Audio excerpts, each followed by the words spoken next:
نحمده ونصلي على رسوله الكريم أما بعد فقد قال الله تبارك وتعالى في كلامه المجيد أعوذ بالله من الشيطان الرجيم بسم الله الرحمن الرحيم وقرن في بيوتكن ولا تبرجن تبرج الجاهلية الأولى۔ اسلام نے خواتین کو عزت و حرمت کا جو مقام بخشا ہے اور اس کی تقدیس کی حفاظت کے لیے جو تعلیمات دی ہے وہ دنیا بھر کے مذاہب اور اقوام میں ایک منفرد حیثیت کے حامل ہے۔ ارشاد خداوندی ہے اعوذ باللہ من الشیطان الرجیم وقرن فی بیوتکن ولا تبرجن تبرج الجاہلیت الاولی۔ لیکن دوستو، آج کا ماحول اس کی بالکل برخلاف ہے۔ جہاں قرآن نے وقرن فی بیوتکن کہا، وہیں پر آج کے معاشرے نے عفت و عصمت کے بجائے اخلاق باختگی اور حیا سوزی کا کھلم کھلا اعلان کر دیا ہے۔ چنانچہ جب مغرب میں تمام اخلاقی اقدار کی آزادی کی ہوا چلی تو مرد نے عورت کے گھر میں رہنے کو اپنے لیے دوہری مصیبت سمجھا۔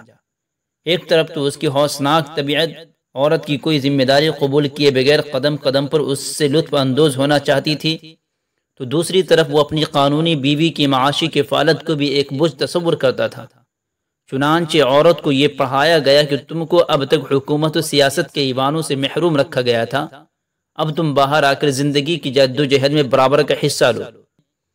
دنیا بھر کے اعزاز اور اونچے اونچے منصب تمہارا انتظار کر رہے ہیں۔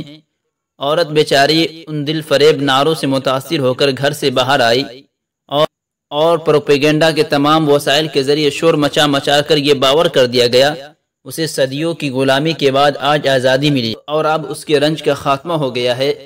ان دل فریب نعروں کی آڑ میں اسے سڑکوں پر گھسیٹ لایا گیا، اسے اجنبی مردوں کی پرائیویٹ سیکریٹری کا منصب بخشا گیا، اسے تجارت کو چمکانے کے لیے سیلز گرل اور ماڈل گرل بننے کا شرف بخشا گیا، اور اس کے ایک ایک عضو کو برسر بازار اور رسوا کر کے گاہکوں کو دعوت دی گئی کہ آؤ اور ہم سے مال خریدو۔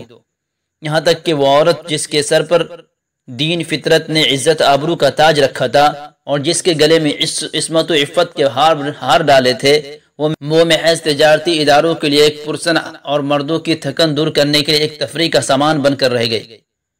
نام تو آزادی نسواں کا دیا گیا تھا، لیکن ذرا غور کیجئے کہ اس دور میں خود مغربی ممالک کتنی عورتیں صدر، وزیر اعظم یا وزیر بن گئی۔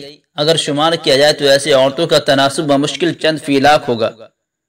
ان گنی چنی عورتوں کو کچھ منصب دے کر باقی لاکھوں عورتوں کو بڑی بے دردی سے سڑکوں پر گھسیٹ لایا گیا۔ آج امریکہ میں جا کر دیکھیے تو دنیا بھر کے تمام نچلے کام عورتوں کے سپرد ہے۔ ہوٹلوں میں مسافروں کے کمرے صاف کرنے، ان کی بستر کی چادریں بدلنے اور روم اٹینڈنٹ خدمات تمام عورتوں کے سپرد ہیں۔ دکانوں پر مال بیچنے کے لیے مرد خال خال نظر آتے ہیں۔ یہ واقعات کسی خیالی دنیا کے نہیں ہیں، یہ مغربی دنیا کے وہ ناقابل انکار حالات ہیں جن کا ہر شخص وہاں جا کر مشاہدہ کر سکتا ہے۔ ان لعنتوں کے سدباب کا اگر کوئی راستہ ہے تو صرف یہ کہ ہم پردہ کے سلسلے میں اپنے طرز عمل کو بدل کر دین فطرت کی انہی تعلیمات کی طرف لوٹے جنہوں نے ہمیں پاکیزہ زندگی گزارنے کا طریقہ سکھایا ہے۔ آج ضرورت اس بات کی ہے کہ اخلاص اور حکمت کے ساتھ مؤثر انداز میں حق کی دعوت متواتر پہنچتی رہے۔